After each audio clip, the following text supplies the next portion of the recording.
Hey, it's Craig. I just wanted to let you know that you can listen to Canadian History X early and ad-free on Amazon Music, included with Prime. Hey everyone, Craig Baird here. Before I begin today's story, I want to take a moment and ask that you check me out on Patreon at www.patreon.com/CanadaEHX. There are several tiers with great benefits, from ad-free content to t-shirts and other cool stuff. And don't forget you can also donate directly to the show at www.canadaehx.com. Just click donate. It helps keep this show going. Okay, on with the show. The audience was in awe. On the stage in front of them was a man of average height with flowing hair like the biblical Samson. They were there to see him showcase his superhuman strength. But he wouldn't be lifting a weight above his head. That would be far too simple. No, what he was going to do would be defying explanation. The man with the golden curls was hunched over. Above him was a platform with 18 men standing on it. The total weight was 1,967 kilograms or 4,336 pounds. And then, using his back, the man lifted the platform. There was no trickery, no illusions, just pure brute strength. It would be one of his greatest feats, but in reality, it was just another day for the strongest man alive. I'm Craig Baird, this is Canadian History X, and today we are lifting the weight of history as we explore the life of Canadian strongman Louis Cyr.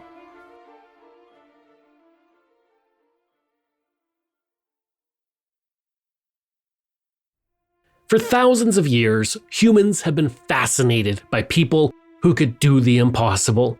From the Chinese practice of lifting heavy stones and cauldrons dating back to 6000 BCE, to the Egyptians, Greeks, and Romans who delighted in feats of strength, which eventually influenced our modern Olympics. It's always been with us. If you could lift great weights, you were seen as a demigod, or at least to have been touched by the gods. And not surprisingly, some even inspired mythical stories. Now, arguably the most famous of these is Samson, the biblical hero mentioned in the Book of Judges. Given superhuman strength by Yahweh, he helped the Nazarites against their enemies. Tales of his strength including slaying a lion with his bare hands and massacring an entire Philistine army with the jawbone of a donkey.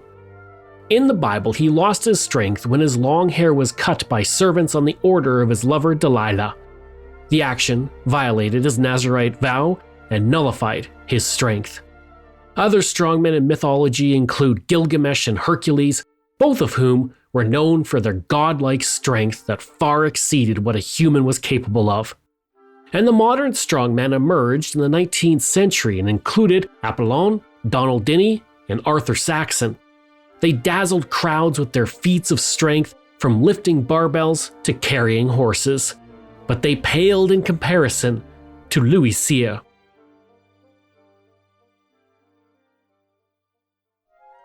Louis-Cyprien Cyr, as he was baptized, was born on October 10, 1863 to a French-Canadian family.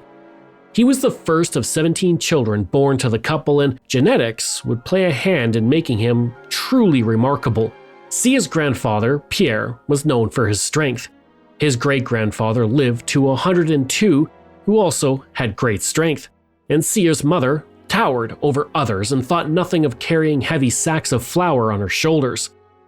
Now, from an early age, Cyr was deeply influenced by his grandfather Pierre, who took the young lad to watch the village blacksmith pick up an anvil with one hand and bend rods of iron. This had a lasting impact on the boy, who saw that his future was to be a strong man. But first, as Cyr was the eldest when he turned 12 years old, he went to work to help support his large family. And despite his best efforts, he was unsuccessful. Until one night, Cyr was walking through the woods near his home and came across a man named Gagnon with an injured leg. Gagnon was unable to get back to his horse and wagon, which were a distance away. Cyr offered to carry him, but Gagnon doubted the child could do so. So he was a bit surprised when the budding strongman carried him back to his wagon with ease. Now, Gagnon was a local lumberman, and he offered Cyr a job at the logging camp. Cyr worked at the camp through the winter and on his family's farm for the rest of the year. Now let's remember, he was barely a teen, and he suffered at the hands of the adults from the lumber camp who bullied him. Usually, though, he bested grown men with his fists. Cyr would try to go the extra mile to impress his coworkers and win them over. And one day he heard the story of Milo Croton, a Greek athlete who carried a calf on his shoulders until it grew into a full-grown bull. Cyr decided he would do the same. Well, at least lift the calf, that is. Unfortunately, when he tried to lift it, he was kicked in the back as the calf escaped and ran away. So he tried again. But this time he used a sack of grain and carried it a half a kilometer on the first day. Each subsequent day, he added 1 kilogram to weight. His mother encouraged him to grow his hair out so he could be like the biblical hero come to life. And to add to his Samson likeness, she regularly curled his hair. By 15, Cyr was 200 pounds and in excellent health. Unfortunately, that didn't save him from disease, and he was exposed to typhoid, which forced him to take time away from work as he recovered.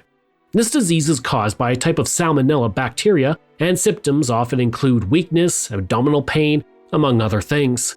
Without treatment, symptoms may last weeks or months, which meant Cyr couldn't exercise, so instead he trained his mind. During his convalescence, he learned to play the violin. Unfortunately, his time away from work shone a spotlight on the fact that money was tight for his large family. Seeking new opportunities, they moved to Lowell, Massachusetts. Around this same time, Cyr became Louis Cyr, so English speakers would have an easier time with his name. And in that state, Cyr got a job at a textile factory carrying 50-kilogram bales of cotton. He was soon bored, and to entertain himself and his co-workers, he began to display his strength. He threw bales of cotton around the plant with ease and drew so much attention his manager made him a janitor and forced him away from an audience. Unable to perform, Cyr hated the job. He also missed being outside in nature. So almost as soon as he was made a janitor, he left to work at a farm. And things would take a turn for the budding showman. Dan Body owned the farm where Cyr and a fellow worker came across a wagon stuck in the muddy road. The horse could not pull the wagon out, and Cyr witnessed the angry driver whipping the horse. And Cyr wouldn't stand the abuse. He astonished both men by lifting the wagon out of the mud and onto dry ground. News of this incredible feat spread, and it didn't take long for promoters to come knocking on the door of this young Hercules. Cyr was about to officially become a strongman. The farmer encouraged Cyr to use his strength to make good money, so he left Boston with his father and brother in tow, where he could compete not by lifting weighted barbells, but by lifting boulders and, in some cases, animals. At the first competition, Cyr made it through the elimination rounds lifting boulders, but then he found himself facing off against 2 much older competitors. The 18-year-old was not tall, nor an imposing giant. He was average height, with blonde curls, and had the look of a slightly overweight young man. He was also French-Canadian, which led to ridicule from the crowd as he attempted to lift a cart horse off the ground. He quickly silenced the crowd as he lifted the horse off the ground, something his competitors failed to do. Cyr won his first competition, and in the process the young francophone became the strongest man in the United States. Upon his return home to Massachusetts, a dance was held in his honor, and at the event he met a woman named Melina, and his life would never be the same again. Cyr was smitten with Melina. If he wasn't at work, he was with her. As soon as they heard their families would be returning to Quebec, the young lovers began planning their wedding. And upon his return to Canada, Cyr looked for employment. Being a strongman wasn't paying the bills, so he took a job at a lumber camp. This time, he wouldn't be bullied or fought. Instead, his outgoing and friendly nature quickly earned him friends at the camp, and his immense strength and work ethic earned him their respect. As his popularity grew by entertaining co-workers during lulls in the action, he would perform feats of strength for growing audiences around town. As his fame grew in Quebec, and people began to refer to him as the strongest man in Canada, and that attracted the attention of David Michaud, who up to that point called himself the strongest man in Canada. He had done so for the better part of a decade, and he hated Cyr. It wasn't just that this young star was becoming more famous. Michaud also believed Cyr had stolen his soulmate because he had attempted to court Melina and failed. Michaud wanted to silence Cyr's strongman claims and humiliate him in front of his wife, so he challenged him to a contest. Cyr was never one to back down from a challenge, and he immediately agreed to it. The contest would take place in Quebec City, and Michaud made sure to use his fame and influence to tip the scales, so to speak, to his advantage. In front of a crowd, Michaud ensured his preferred boulders were used for the contest. Cyr had no previous experience with them, but it wouldn't make a difference. The younger man easily lifted the 236-kilogram boulder to his shoulder to defeat the other man. Cyr was now the strongest man in North America, and Michaud faded into the mists of history. By 1881, Cyr and Melina had married and were ready to welcome their first child, a daughter. There was pressure to ensure he could provide for his family, and this led him to Max Sommer, a promoter who claimed that he would take Cyr on tour for $35 a week. This was more than enough for the new father to agree once it was ensured that the family would be able to travel together. But it didn't take long for them to discover that Max Sommer was a con man. Sommer covered their expenses from Cyr's $35 weekly pay, so the family only received a small portion of the money from the tour. It was barely enough to survive on. One day, they got fed up. They left Max Sommer standing on stage in front of an increasingly hostile audience while they boarded a train to Quebec. There were plenty of other reputable promoters looking to build the career of Canada's strongest man. Upon their return to Quebec, the couple met Georges Denet, a former policeman who offered to be their promoter. Denet was an honest man, and he became one of Cyr's closest friends. After a performance at Point-Levis, Denis gave Cyr most of the profits from the show. The strongman was shocked when he received $200. It was far more than Max Sommer ever gave him. After a few shows, the family was out of debt and soon their finances were secured. Enough that Cyr was able to leave logging behind and launch the Strongest Man in the World tour. It traveled through Quebec to immense success, and he realized he was incredibly popular when the children in Saint-Cyprien were given the day off from school to see his show. And by the time the tour ended, Cyr and Melina discovered they were going to have a second child. He missed the birth of his first child because he'd been at a lumber camp. This time, he refused to miss it and insisted on being by Melina's side and refused any appearances that would take him away from her until the baby was born. Gus Lambert, a promoter, arranged with the mayor of Montreal to help Cyr get a job with the Montreal police force so he could be near his wife. The couple moved to the city as Louis Cyr became a police officer. He was placed in a nearby village which was known for its high crime rate. Cyr was kind and gentle, but he could easily take care of himself if he needed to. Criminals in the community who challenged him soon came to regret it. During one operation, the police used Cyr as bait. He was to wander around pretending to be lost and afraid. Before long, a small gang surrounded him, believing he was an easy target.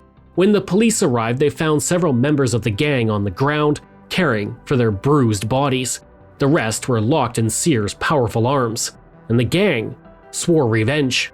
When he was out on patrol with his partner Proul, the gang ambushed them, wielding hatchets. His partner called for help, but was killed, and Cyr fought back like the Incredible Hulk. He picked up one of the attackers and used him as a shield against the gang, then wielded him as a weapon to bludgeon his attackers. And when the police arrived, they were able to arrest the wounded criminals. And the man Cyr used as a weapon spent considerable time in the hospital, but as soon as he recovered, he was thrown in jail. Meanwhile, Cyr's family made sure to save every dollar they could while he was with the police force, and with their savings they bought a tavern, and Cyr left the police force for good in 1885. They also opened a gymnasium that became a popular training spot for strongmen and boxers. And Cyr loved his gym, but soon people came to challenge him. He was more than happy to oblige, and he defeated all who tried. His popularity once again grew, and by late 1885, a story about him was published in the Police Gazette by Richard Fox after he saw Cyr's strength firsthand. Fox offered $5,000 to anyone who could defeat him, and no one could. Soon after, Cyr reconnected with Lambert, the promoter who got him the job in the police force to help him set up new challenges. Robert Pennell, a weightlifting champion and baseball pitcher from the United States, was one of the first ones to face off against the French Canadian. Cyr defeated the American by doing 3 lifts, including a one-arm curl of 57 kilograms, which was 11 kilograms more than Pennell could manage. The competition had an impact on Cyr's future, though. He would think his dominance would have had others lining up to challenge him. But the opposite was true. Challengers dried up. No one wanted to take him on. Cyr was simply too strong. His supporters then spread rumors that Cyr was unlikely to repeat such a success, and new challengers came forward, and Cyr learned to defeat opponents by only the slimmest of margins, even if he had to fake it. Along with the challenges, he put on performances, and at these shows he did things that boggled the audience's minds. Some of these feats included lifting 242 kilograms with one finger and pulling a freight car up an incline. At a show in Quebec City, he lifted a platform with 15 men on it. On November 2nd, 1889, the Société Saint-Jean-Baptiste de Montréal presented Cyr with the Fortissimo belt in front of future Prime Minister Wilfrid Laurier and Quebec Premier Onier Mercier to celebrate the way he promoted French Canada. 2 years later in Montreal, in front of 10,000 people, he resisted the pull of 4 horses, 2 on each hand. When the Ottawa police force called for deputies to round up a local gang, Cyr volunteered. They turned him down, thinking his size would make him too slow. Obviously offended, Cyr challenged the officers to a foot race. He beat most of them, and the police force took him on. But his time with them didn't last long because his commitments as a strongman simply kept him too busy. By then he had formed the Louis Cyr Horace Baird troupe with his friend. At these shows, Horace would lift a bar with 2 men sitting in hollow spheres on either end, and Cyr would then come out and lift with one hand the same bar with 2 women on either end. They would finish each performance by lifting 30 audience members waist high. And through it all, Cyr maintained a relatively quiet lifestyle. He was a devout Roman Catholic and stayed away from most vices. He said in one interview, "I neither drink nor use tobacco in any shape or form. In fact, I do not know the taste of them. But then, I have always taken good care of myself." He went on to say, "I never trained in my life. I do not know what training is. My strength is natural and inherited, and when I challenge somebody, I am ready at any moment. I don't want 6 weeks or 2 months wait before putting it to the test." Cyr preferred to go home to play his violin after shows, and those who knew him said his strength was only matched by his kindness, generosity, and quiet dignity. In 1892, Cyr's fame would cross the pond. He made his London debut at the Royal Aquarium on January 19th in front of 5,000 people as British strongmen challenged him. They all lost to the French Canadian.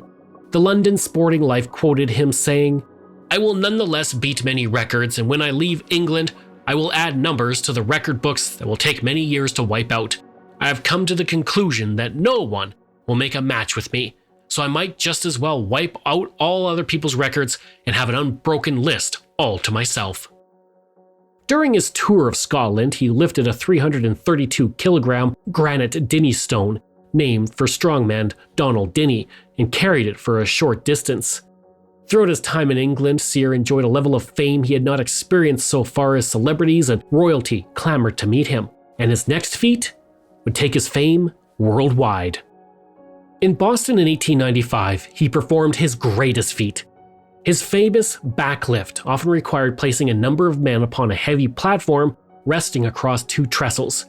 Cyr would then duck beneath the platform, place his back below the center, and raise both the contraption and the passengers clear of the trestles. In Boston, he lifted 18 men standing on a platform, weighing an incredible 1,967 kilograms. It became one of his most famous acts of strength and made news across North America, cementing his legacy. The Montreal Gazette wrote, "He had given out that he would attempt this difficult feat, and as a result this place was so crowded that many people had to be turned away, unable to get any further than the entrance." By now, Cyr was making $2,000 a week, 6 times what he made at the logging camp, and his fame reached the ears of Dr. Dudley Sargent, the physical director of Harvard University, and in 1895 he asked to measure Cyr to determine how he could be so strong. Cyr stood 5'8" and weighed 291 pounds. His neck and biceps were the same circumference at 20 inches, and his forearms were 16 inches, while his wrists were half that. His fully expanded chest was 60 inches. He was a big, beefy guy, which meant that Cyr would put away a lot of food. He typically ate as much as 4 men and could eat a 95-ounce steak in a single sitting. Do you remember John Candy eating that giant steak in the great outdoors? Well, that was the same size of the steak Cyr ate, and he ate that on a regular basis.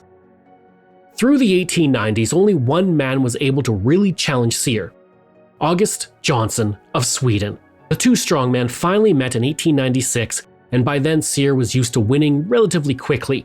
But the battle with Johnson would be his hardest. The two men lifted barrels, held out dumbbells, swung weights around, and lifted them from the floor without a harness. For 3 hours they went at it like gladiators, but in the end Johnson conceded the strongman match to Cyr.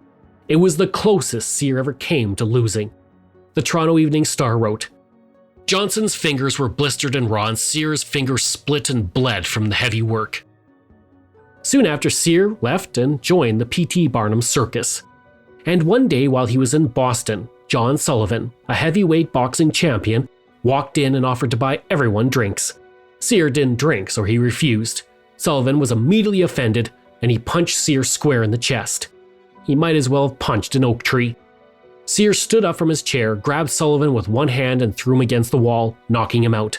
After Sullivan came to, he asked who had beaten him.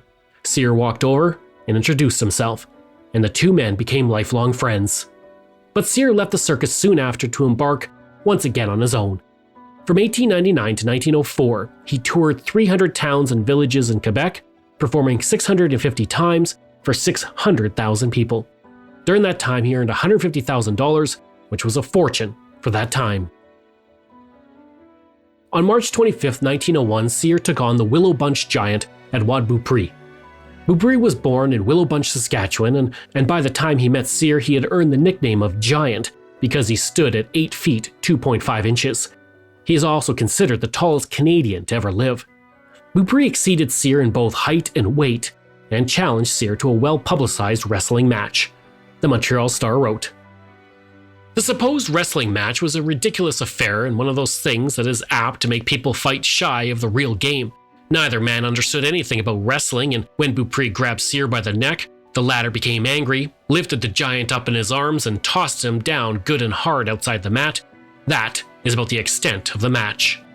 So I don't know about you, but it sounds like Cyr may have actually helped invent modern professional wrestling. By this point, Cyr's eating habits had caught up with him. His back hurt constantly, and he was plagued with fevers and digestive problems, and he weighed over 200 kilograms. Sir William Hingston, the former mayor of Montreal and a doctor, diagnosed Cyr with Bright's disease, which is an outdated term for various kidney conditions. He instructed the strongman to gradually remove solid food from his diet. His weight decreased to a healthier level, and it was clear, though, his career was over. But he had just one more famous battle left. In 1906, he accepted a challenge by fellow French-Canadian strongman Hector de Carrière. Carrière was 15 years younger than Cyr, and after a great match, the judges ruled it a draw.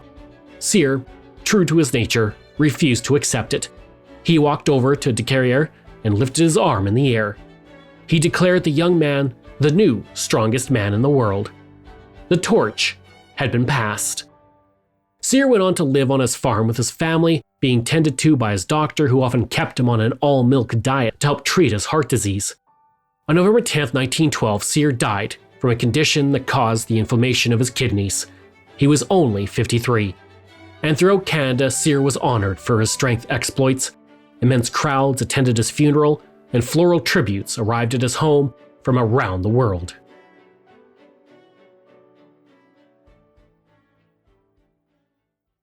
Today, Parc Louis Cyr and Place de Homme Fort in Montreal are named for him. Statues of his likeness stand in Montreal at the Musée de la Civilisation in Quebec City. In 1955, long after his death, he was one of the first inductees into Canada's Sports Hall of Fame. 2 decades later, he was named a person of national historic significance by the Government of Canada. In his hometown of Napierville, a high school was named in his honor.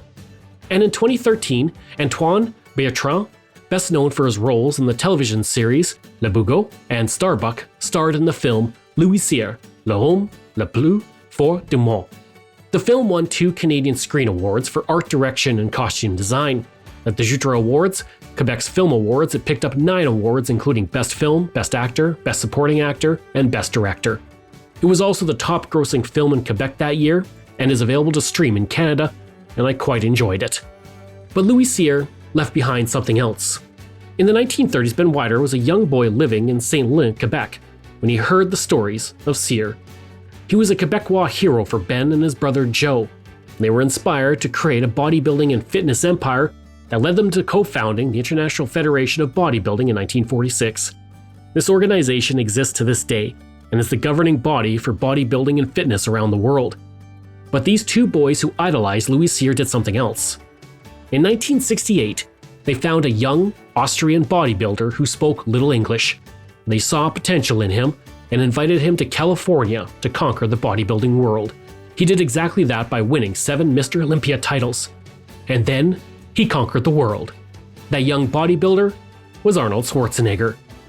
And he became a legend thanks in part to a French-Canadian strongman with golden curls who was once the strongest man in history. I hope you enjoyed that episode and our look at Louis Cyr. This show is researched, produced, and written by me, Craig Baird, with the help of Dila Velasquez. Audio production and design by Rosalind Kufor. If this is your first time listening and you like what you heard, please take a moment and give us a 5-star review to help other people find these amazing stories. And there are so many for you to sink your teeth into. If you enjoy this podcast, then please check out my other podcasts, From John to Justin, Canada, A Yearly Journey, Pucks and Cups, and Canada's Great War. We love hearing from you, so if you have a show topic you want me to cover, email me at craig@canadaehx.com. Or stop by my website and social media. I'll include all of those in my show notes. Until next time, I'm Craig Baird, and this is Canadian History X.